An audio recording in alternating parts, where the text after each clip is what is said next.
Assalamu alaikum wa rahmatullahi wa barakatuh.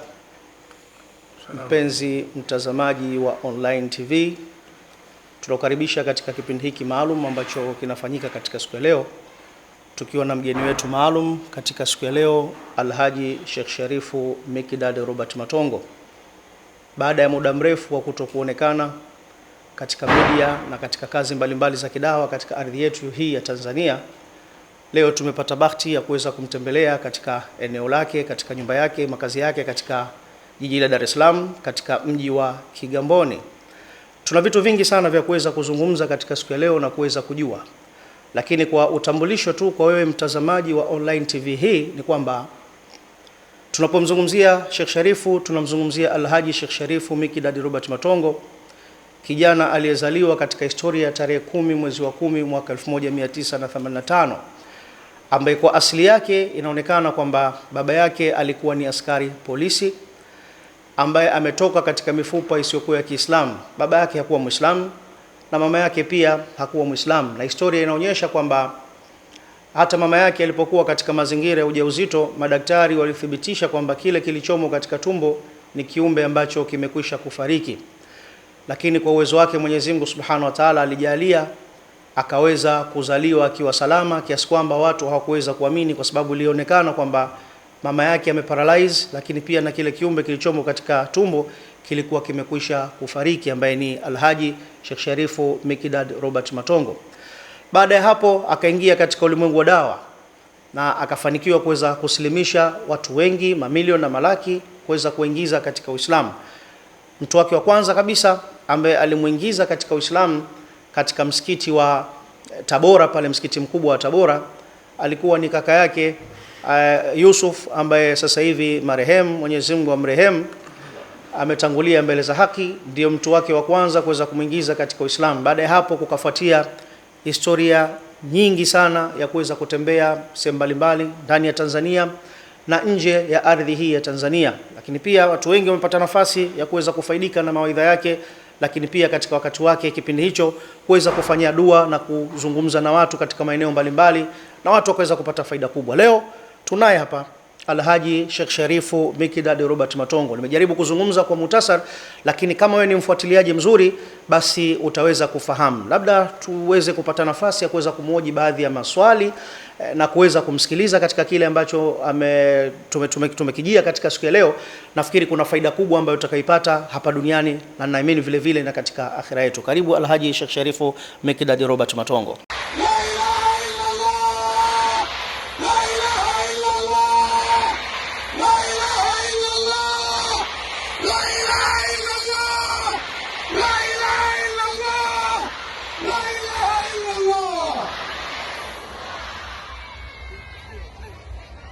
Allahu akramana wa arsala. Asante sana.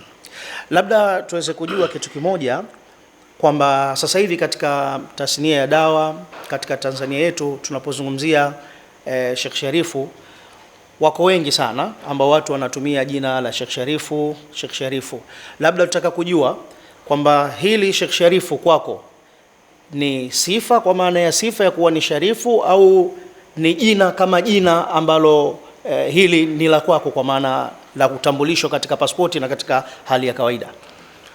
Innal hamdalillah, alhamdulillah wahda, wassalatu wassalamu ala man la nabiyya ba'd, Muhammadin ibn Abdullah. Allahumma salli wa sallim ala hadha an-nabiyil karim wa ala alihi wa sahbihi ghurri mayamin wa ba'd. Kwanza kabisa tunapenda kumshukuru Mwenyezi Mungu kwa ujio wenu kufika hapa, na baada ya kumtakia rehema mtume wetu Muhammadin sallallahu alaihi wasallam. Shekali, kama walivyoniuliza, Sheikh Sharifu ni jina langu. Mimi katika historia yangu nilibahatika kuingia msikitini nikiwa mdogo, baada ya kuilazimisha familia yangu, nataka kwenda msikitini.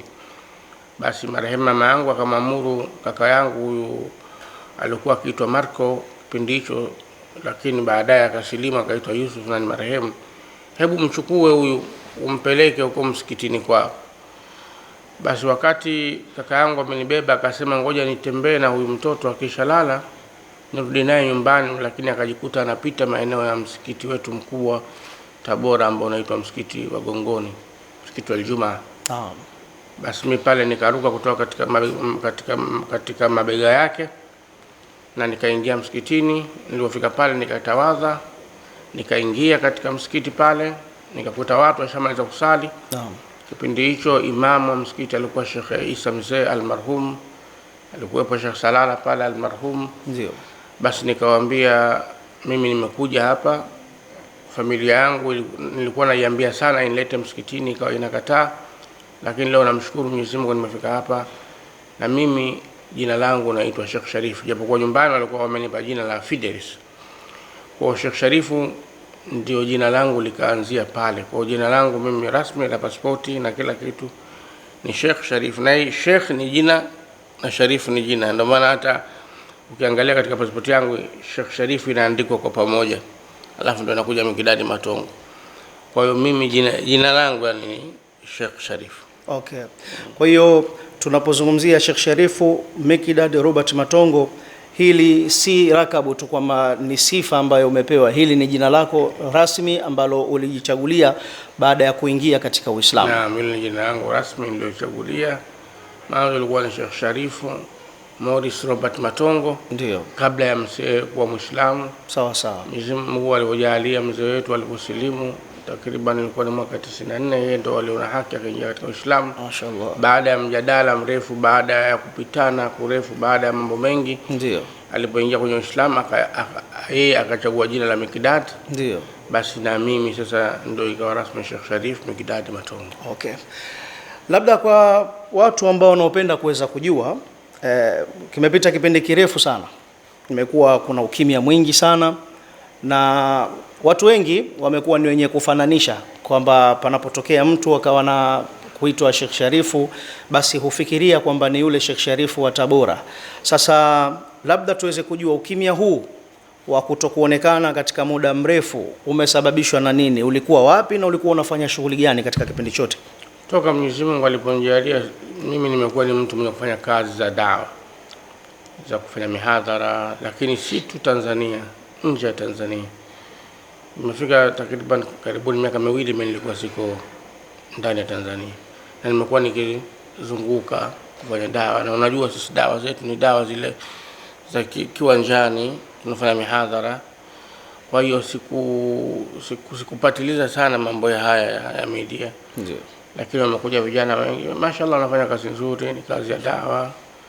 Lakini ndio hivyo sasa, ile rakab na watu wengi baada ya kuona mimi nilivyotokaga nilivyokuwa mdogo Sheikh Sharif, basi wakapenda ile rakab kuwa wanatumia, ndio mtu analisha Sheikh Sharif fulani, Sheikh Sharif fulani.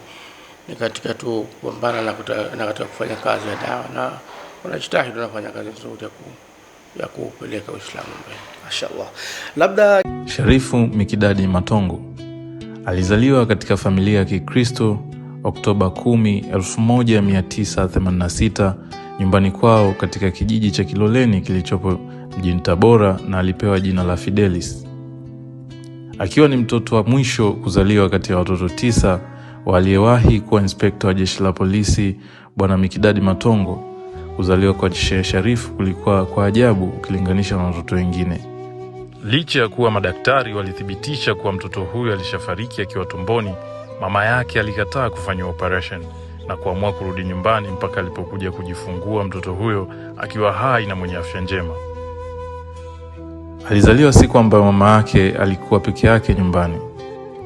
Kwa kipindi hicho mama yake alikuwa akisumbuliwa na maradhi ya kupooza miguu na mkono, maradhi aliyopata miezi kadhaa baada ya ujauzito wa Sheikh Sharif.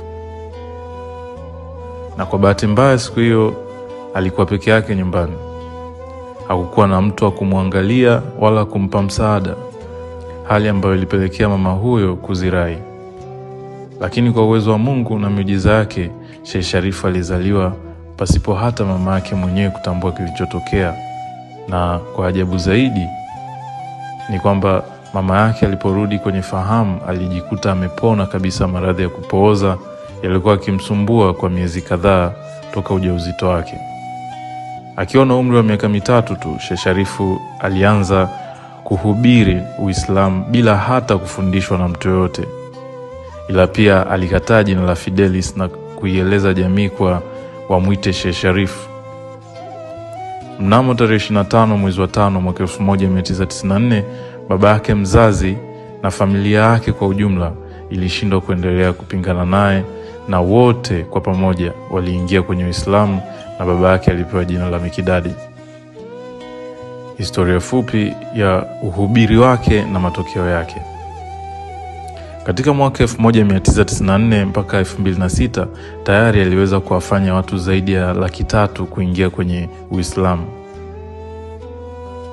Oktoba 2006 akiwa na umri wa miaka 20, Sheikh Sharifu alipata taarifa za kifo cha baba yake mzazi Bwana Mikidadi Matongo kilichotokea mkoani Tabora. Sheikh Sharif alikuwa nje ya Tabora kwa takriban miezi 8. Mwaka 2012 Sheikh Sharifu alianzisha taasisi ya SSMF, Sheikh Sharif Muslim Foundation, inayoshughulika na huduma za kutoa dua na kueneza Uislamu kwenye nchi zaidi ya 10 ndani ya Afrika. Mpaka sasa huduma zake zimefanya watu zaidi ya 4,674,269 wanawake kwa wanaume kuingia kwenye Uislamu tokea kuanza kwa huduma zake akiwa mwenye umri mdogo sana wa miaka 3 tu. Wabillahi tawfik.